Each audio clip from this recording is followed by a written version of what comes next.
Today on the Communiverse, is the whole notion of privacy dead?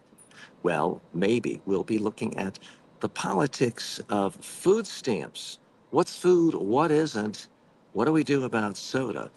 The World Health Organization announced there's a new secret silent killer out there. Its name is loneliness. And is bigotry creeping into one of the top venture capital firms in the world, Sequoia Capital? Finally, we'll look at a secret political weapon of the Democratic nominee for mayor of New York City. Mamdani has a secret weapon, and it's what I'm going to share with you that you can use to bolster your own career as well. Hello and welcome. This is the Communiverse. I'm TJ Walker. This is the show where news meets personal development. Every day I look at the top business, technology, and culture stories and dissect it through the lens of communication skills, all with the goal of building your personal success. So let's dive in right now. I'm coming to you live, by the way. I'm in Central Park again, as I was yesterday. It's beautiful lake. Surrounded by some of the most gorgeous real estate and parkland in the world. Finishing up a couple of days vacation here in New York City on my way out to Shelter Island on the east end of Long Island in just a couple of hours. But finishing up a vacation here, but wanted to spend some time with you today as well. By the way, if you're seeing this live, feel free to go ahead and comment. And I'm doing it on my cell phone. So it's a little harder for me to see, but I'll be taking a look at it or trying to, as I did yesterday. First up, this is a story I should have talked about yesterday, but got sidetracked with other bigger issues. The Kiss Cam story. This involves a couple who were attending a Coldplay concert recently. The camera comes on them, and all of a sudden, their private embrace is being shown to thousands and thousands and thousands of people within the arena, and then the whole world. Only one problem: it was not a married couple. It was a couple. It was a gentleman who was married to someone else. The look on their face showed extreme embarrassment right away. And pretty much everyone knew what had happened. This was the CEO of astronomer.io or astronomer dot something. It's a startup, not a publicly traded company, but still a somewhat significant company. The woman in his arms was not just a coworker, but someone who reported him. He's the CEO, so everybody at the company reports to him. She was the head of human resources. Okay. Within a short time, the website announced that he was no longer the active CEO. What's the real lesson here? Now, what I'm about to say seems quaint, trite, and obvious, I think, to most people under 30, but the rest of us need to get it, and that is there's no such thing as privacy in the world. Most of us willingly give away tons and tons of data about ourselves, our location, our whereabouts, our hobbies. We give over our whole lives to our Facebook profile and to Mark Zuckerberg or to Twitter and Elon Musk. We give away so much information about ourselves.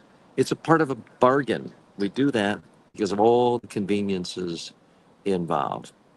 Now, I suppose city, state, national ordinances could try to write in laws saying that TV networks and big concert promoters can't violate people's privacy by putting them up on a big screen. But in a time when you and I all have these things, a cell phone, all of us have international broadcasting studios in our hand. And while you can pass a law saying a major TV network can't violate your privacy, or in Europe, where they have laws of you have the right to be left alone, I don't think anything is going to stop another individual saying, oh, I know that guy. That's my boss. Who's he with there? Taking a picture, taking a video, sharing it with others, who then share it with others, who then share it with others, and then share it on social media. I don't think any law is going to stop that. Now, am I telling you you've got to be perfect now? No. And I'll confess, not as the CEO, I guess, but I've dated people I've worked with before. This was many, many decades ago.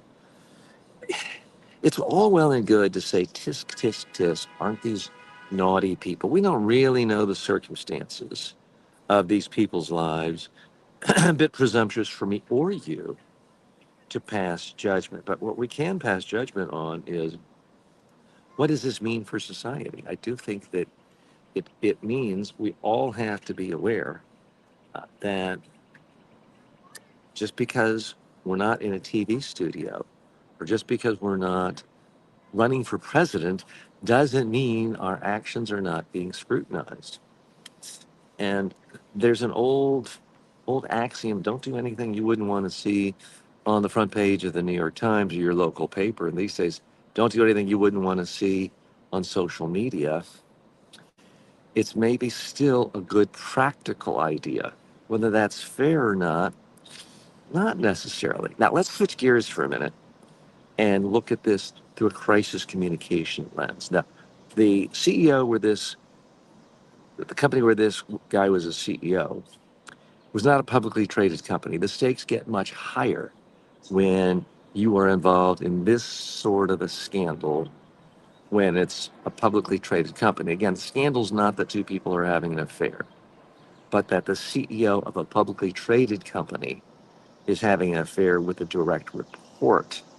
That's what erodes trust in the culture of the fairness in an organization because it, in theory, if you're sleeping with someone, you're not going to be unbiased next time. They want a promotion, they want a raise. That causes resentment among all other employees, applicants. So there's a legitimate case to be made there. People are real, though. Bill Gates, whatever his flaws, I don't think most people think he's an evil person because he fell in love 30 some years ago with Melinda Gates and different maiden name, and they fell in love and got married and had a marriage for decades. He was the CEO. Should he have only dated people from other companies? Maybe. But it's going to be a lot messier, especially if you're already married and having an affair. So again, let me switch hat. What do you do from a crisis communication standpoint? If you clearly busted and people are going to, so you want me to believe me, you or my own lying eyes, people are going to listen to and believe their own eyes. So I think you've got to be transparent and essentially say, yes, that was me. I'm confirming the facts. I apologize. I used poor judgment. If it's in the case of a small private company, it's your own company, then I think you can say we're changing policies or we're doing something else. I am going on leave of absence, something to that effect. If it's a publicly traded company these days, I don't think you have much recourse other than to resign, go to another company, do a startup, vow to do better next time. There's always another act. There's always something else you can do to improve. It's very rare, even in our modern political system, we see even people with long lists of convictions. It's very rare to see that completely end a career. And while Harvey Weinstein isn't making any more movies these days, a lot of the men caught up in the Me Too movement are now doing quite well. And someone like Ryan Seacrest, who is alleged to have committed all sorts of Me Too infractions with female employees, continues to thrive and continues to get more and more shows, more and more visibility. You rarely see anyone talk about it. So we're all humans. I'm not trying to excuse behavior, but human beings in close proximity fall in love with each other. You're going to have to be aware cameras are on. I mean, here I am in a public place right now in Central Park. If a couple walk behind me and are kissing, and it turns out they're both married to other people and they both work at the same company, I might inadvertently be outing them. I don't mean to, and I don't think there's anyone behind me now, but that is the world we live in. Pablo, Hernandez stopping by. Pablo, good to see you. You are my guest host today. This is a show where we have no regular guest host, but you, the viewer, the community member, you are my guest host. So you're saying related, so I'm not quite sure what the comment is, but feel free to add commentary there. I do appreciate you stopping by. This is Communiverse. This is the show where I try to help you not just feel bad about the news, not just doom scroll, but actually learn from it and improve and help your own career. Let's go into the next top story of the day. This one jumped out at me as, well, sad at many levels, but the World Health Organization came out with a new report in the last 24 hours how 100 people die an hour due to not a new chemical, not new air pollution, not new pesticides, but in fact, due to loneliness. The great irony, of course, all of us have these cell phones, all of these tools for interacting with human beings all over the world, our community, and what do we do with it? We use it for isolation. This is a crisis, and things like Facebook, which I'm on right now, things like Twitter, things like YouTube, which I'm on right now, are enabling this, are making it worse because it's so easy to sit at home, not face rejection, hold your phone, not have to look another human being in the eye, and talk to someone.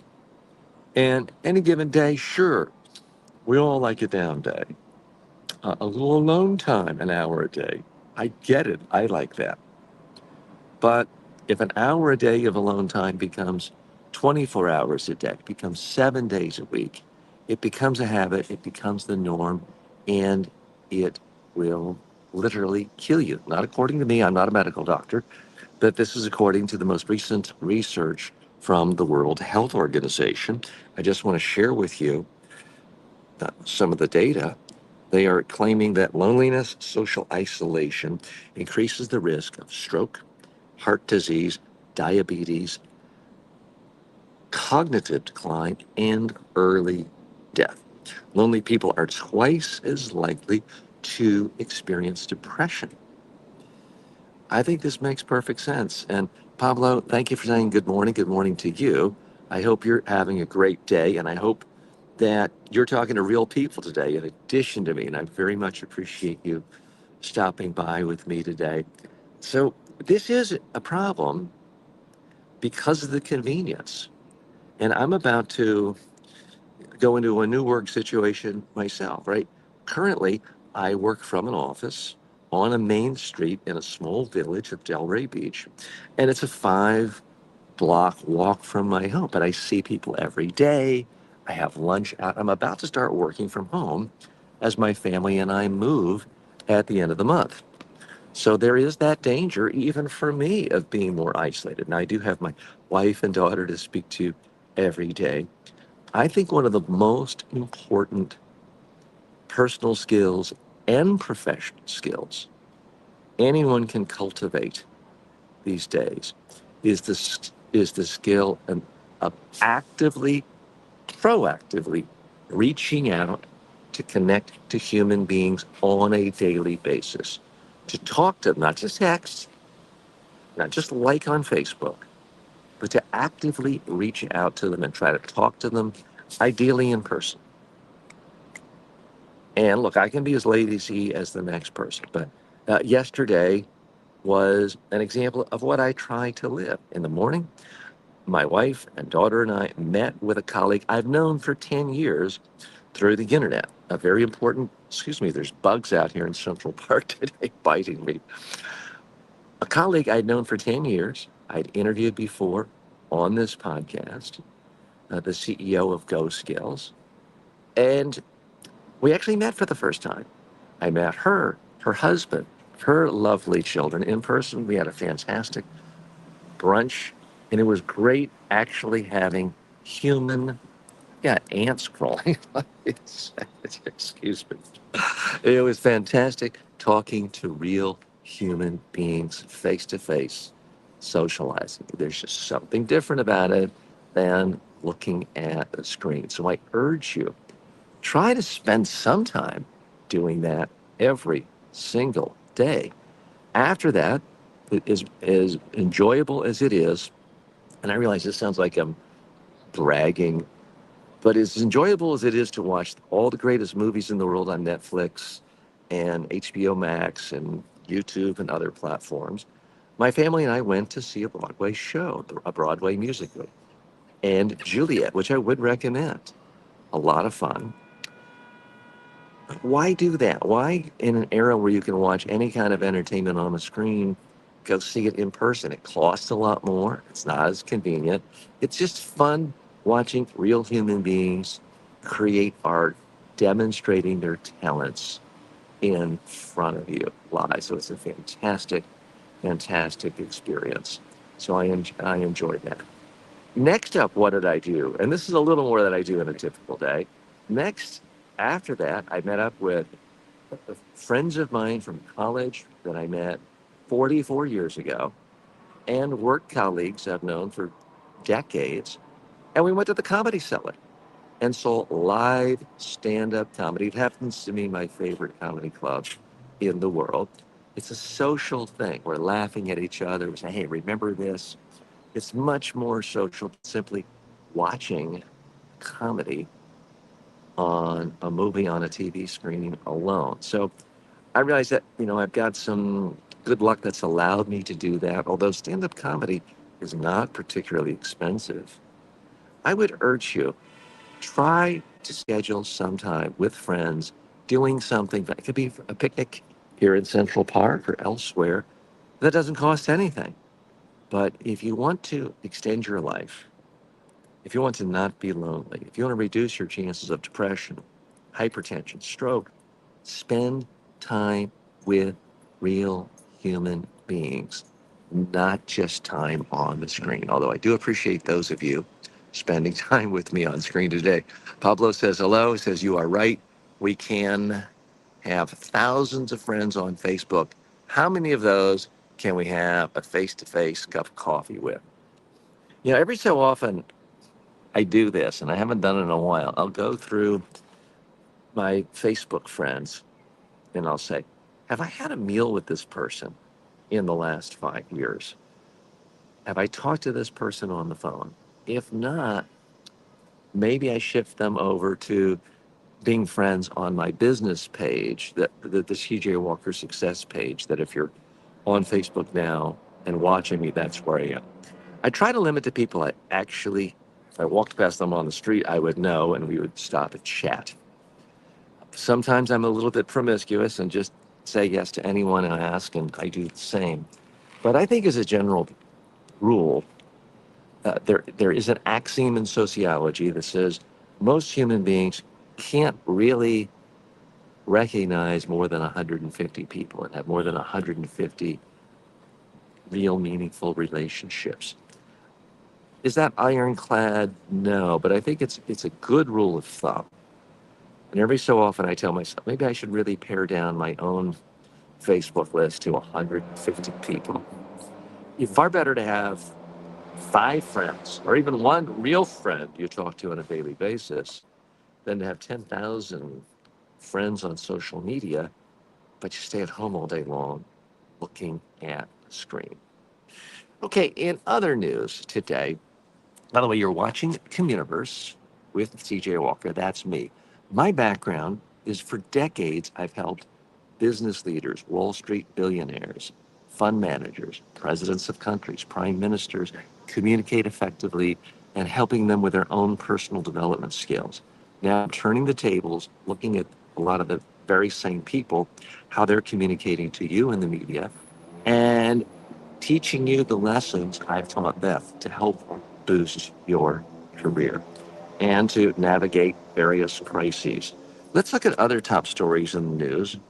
And I'm here I not using my regular computer. I'm holding a cell phone, and I'm also referencing my iPad. But this story struck me as, I won't say unusual, but interesting in that one of the top venture capital firms in the world, Sequoia Capital, has a partner who is putting out very controversial tweets, social media posts. I mean, Sequoia Capital is based in California, and there is a partner there, Sean McGuire, who has very strong feelings about certain political issues. Fine, we all do. But here's what he said about the political candidate, the Democratic nominee for mayor of New York City, Mamdani. It's that he comes from a, quote, culture that lies about everything and is trying to advance his Islamist agenda. Now, this struck a lot of people as blatant religious bigotry to say that he comes from a culture that lies about everything. So, first of all, I'm not necessarily a supporter of Mamdani. He happens to be a little bit different from a lot of Americans, and certainly different from a typical winning candidate in New York City. In New York City, the candidates typically are either Jewish or Christian in their religious background. And most of them don't spend a lot of time talking about religion when they become mayor. Mamdani has not spent a lot of time talking about religion. He's spent his time talking about making New York City more affordable. Now, you can quibble about his tactics. Things like rent control can arguably reduce the supply of housing over the long run and make things less affordable. An honest person can make honest critiques of that. But this guy from Sequoia Capital just talking about a culture that lies about everything. First of all, that's a little bit holier than thou. You know, we have a lot of politicians in America who come from American culture, come from Christian backgrounds. They seem to have no problem. They seem to have no problem whatsoever about lying about everything. So it seems highly selective to me to say that because someone has this religion that I don't like, they are guilty of being in a culture that lies about everything. I've never seen a conservative or a MAGA member say, wow, isn't it awful that Donald Trump lies about everything, but it must be because he comes from a so-called Christian culture where people lie about it. I've never seen that. And I don't know that it would really be fair. I mean, part of the problem, whether you like religion or not, is you can pick apart any foundational religious text and say it's full of lies. Now, I'm not here to bash any one religion today, but I can think of one religion that claims like the earth is only 5,000 years old. Most scientists would say that's a lie. I can think of one religion that says, oh, this child was born to a virgin mother and it's really the Son of God. You could point to a lot of scientific evidence saying, well, that's a lie. I can think of one religion that says it's the center, the earth is the center of the universe and the sun revolves around it, that the earth was made in 6 days. That's considered a lie. And yet, very rarely, I don't see this particular managing director at Sequoia Capital attacking people from that religion when they share his political beliefs on taxation, for example. I don't see him attacking their culture, saying they're a part of a culture that lies all the time. So it's one thing to say, oh, you know, we shouldn't be politically correct all the time. We shouldn't muzzle people. We shouldn't tell people they can't have political beliefs. I'm not saying that. But be consistent and don't say one guy's bad because he has a religion I don't like and policies I don't like. Therefore, it's because he's from a religion where the culture's about lying, when you could just as easily make the exact same criticism about politicians who share your policies prescriptions because their particular religion is filled with lies too. And Lakash writes in, Lakash, thank you for being my co-host today. This is the show where you, the live viewer, you serve as my co-host. So I very much appreciate you standing by. Pablo also is saying, I missed a couple of your comments. Let me go back to that. Barb is saying good morning. Barb, great to see you. I'm doing this on my cell phone today, so it is a bit hard to see. Pablo says, you're right. We can uh, we can have thousands of friends on Facebook. How many do we have a cup of coffee with? Barb says, good morning. I've never been considered a normal person. Well, Barb, you are not normal. You are exceptional in every way. And we're very happy that you're here today. And thank you for all of your exceptional service, not only to my community, but to the ballooning community and so many other communities around the world, and serving as a community leader and really a thought leader and a mentor to so many other thinkers and creators in the world. So thank you, and happy Sunday morning to you. And thanks for getting up early where you are. Pablo also says, Greeks used to describe, whoops, I did something wrong here. And forgive me, it's a little more difficult trying to do a live show from a cell phone. But my wife and daughter are asleep in the hotel room. I have no other place to do this today. So I'm in gorgeous, absolutely gorgeous Central Park today. So it's a great place to be. And I'm trying to look at the comments from Pablo. Greeks used to describe as people wearing different masks all day, using the right mask for the right situation, adapting. Adapting is then lying, some people think. So a case can be made, and Pablo coming to us today from LinkedIn. Barb's with us on Facebook, and we have people joining us from YouTube as well. So good to see so many of you joining us. So what's going to happen to the people at Sequoia Capital? Sequoia Capital is not a publicly traded company, and their managing directors have a lot of power and influence. They can do whatever they want. Now, traditionally, Sequoia Capital has been positioned as we're above the fray. We're not down in the the dirt of everyday politics and doing fights. They are, in some ways, the opposite of Andreessen Horowitz, where Mark Andreessen is very quick to call out anybody who doesn't share his exact political prescriptions. Sequoia Capital is a little different. So those in the venture capital world tend to be extraordinarily wealthy men, by and large. The ones who've been around for a long time are either worth hundreds of millions of dollars or billions sometimes.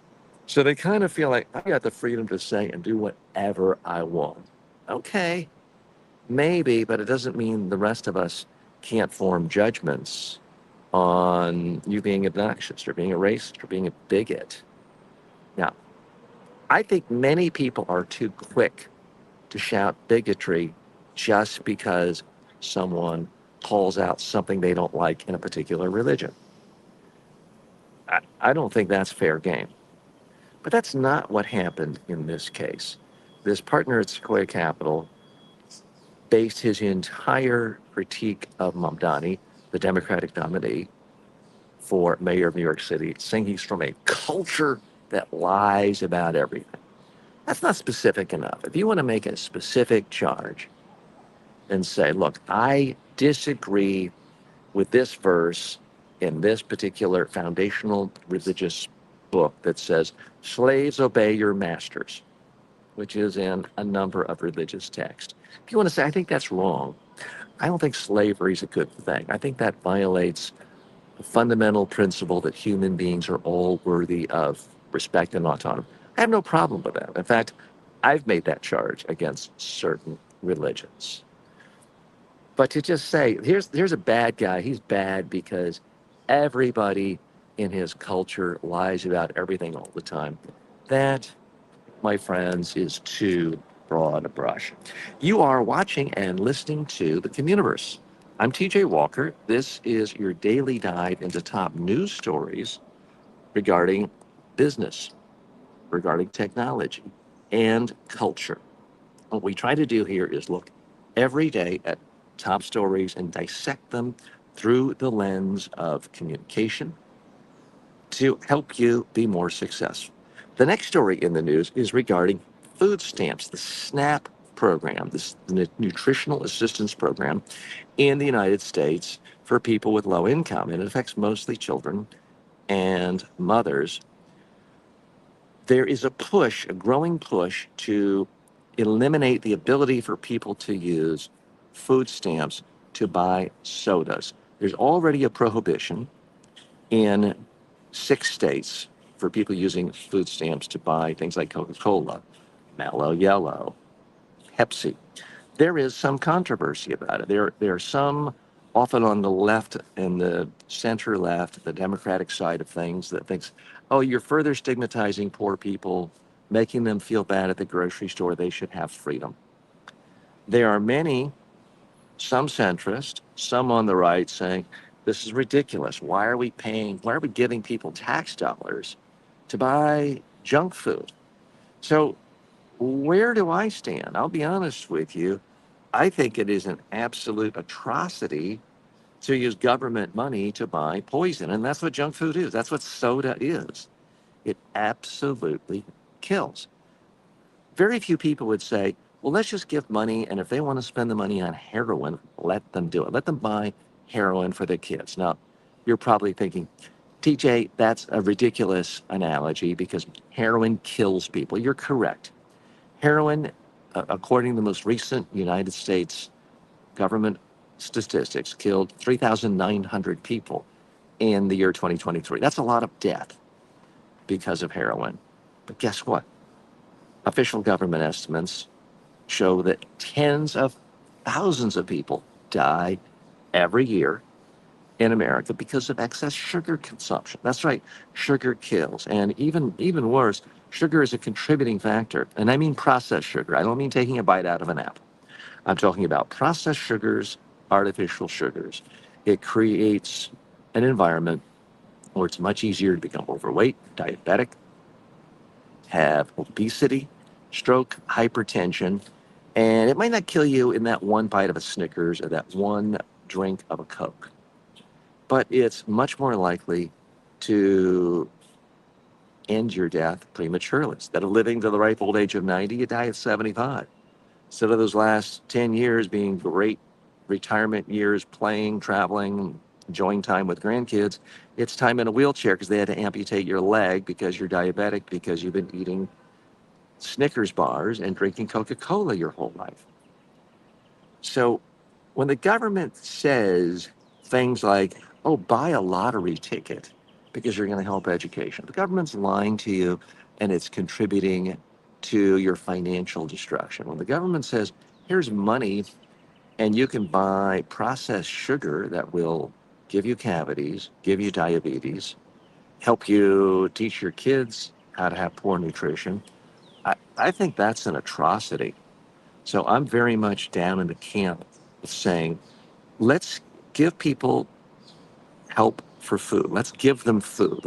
But food, Pepsi, Coke, they're not food. They are, in fact, poisons. And I would go so far as to say SNAP food stamps should be used for real food, for produce, for fruit, for vegetables. And if a package has added sugar, you can't use SNAP. That's what I personally would do. Now, you might think that's some kind of extremist position. The Democratic mayor, Mike Bloomberg of New York City, in office 20 years ago, came to the exact same conclusion. He was ridiculed and mocked as being a nanny and trying to run a nanny state, but he really does care about reducing deaths. And at some point, the government can't control everything you do. I'm not suggesting the government come into your house and go through your refrigerator and tell you what you can and can't buy with your own money. But when it comes to the government's money, it has an incentive to create health, to help you live a longer, healthier, happier life, not to be encouraging you to create addictions to drugs that kill you, because that is what Coke and Pepsi and soft drinks and sugary drinks are. They become addictions, for poisons and drugs that do, in fact, kill you. So I'm all in favor of saying if you need help from the government to feed your family, to feed yourself, fine, we're here to help you. But it's got to be for real food, not engineered, sugary, processed food. I want to thank so many of you for popping in today. And Pablo talks about one of my favorite doctors, Robert Lustig. He's an endocrinologist, and he has written about and done videos, and he's been an outstanding spokesperson for this whole message of sugar is killing us. Robert Lustig, Pablo, I'm glad you like Dr. Lustig. I'm a huge fan of his. And I would urge you, perhaps after this show, to take a look him up and watch some of his content because it will, if it doesn't scare you away from drinking sugar, I don't know what will. And eating sugar, it's in absolutely everything. Okay, one last story I wanted to touch on today. And I should have tied it in with the one earlier about Sequoia Capital. But this Democratic nominee for mayor of New York City, Mamdani, is his name. He gets a lot of attention, in part because he doesn't call himself a Democrat. He calls himself a democratic socialist. And many in America have nothing but negative feelings about socialism. They think of Soviet Russia. They think of Fidel Castro. They think of extreme left wing authoritarianism dictatorships. They think of bread lines. They think of mass poverty. They think of everyone driving around in 50-year-old cars held together by chewing gum.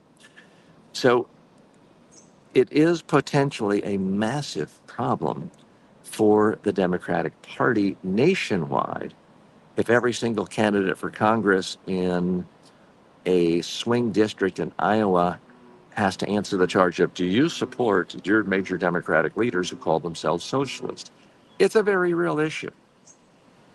However, I do want to point out something that I think is relevant to all of this. This young man, Zoran Mamdani, has a secret weapon when it comes to winning over voters and to diffusing tension. And the secret is he's got a massive smile on his face. Every time you see him campaigning, social media videos, campaign ads, he has a smile that reminds me of a young Bill Clinton. Politics are different. He doesn't look like Bill Clinton, but he has this element of joy on his face. And I think that is the way to go through life. It's certainly a way to win more votes. Is it possible to be the angry populist and get votes? It's possible. But that only tends to work for one side of the political spectrum. For people in the center, the non right wing side of things, a smile goes down a lot easier. But it's not just a left right issue. Ronald Reagan, patron saint to conservatives everywhere, was known for always having a genial smile on his face, looking good natured, looking friendly, telling a joke, having looking like he's about to have a chuckle. So I do think that it is an extremely powerful message that you're sending. I'm happy to be here. People are drawn to happy people.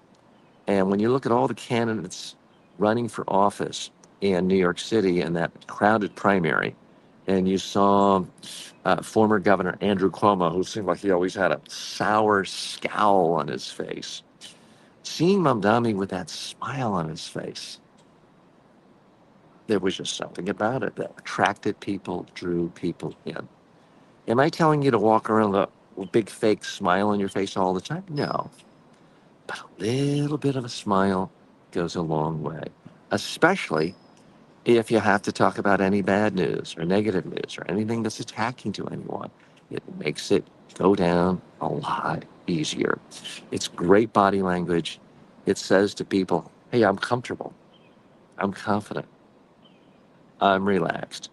Therefore, it makes you infinitely more credible to people. So think of that smile anytime you're around people in a meeting, or certainly anytime you're around one of these, a camera. A little smile goes a long way. I want to thank all the folks getting up early with me today for our live session. If you're watching this on demand, please post comments, questions, thoughts. Pablo, back to the sugar issue, says Pure, White, and Deadly, a 1972 book by John Udith, a British nutritionist and former chair of nutrition at the Queen Elizabeth College, London. He gives the Wikipedia entry, so you may want to check out that book. Pablo, thanks so much for joining me today.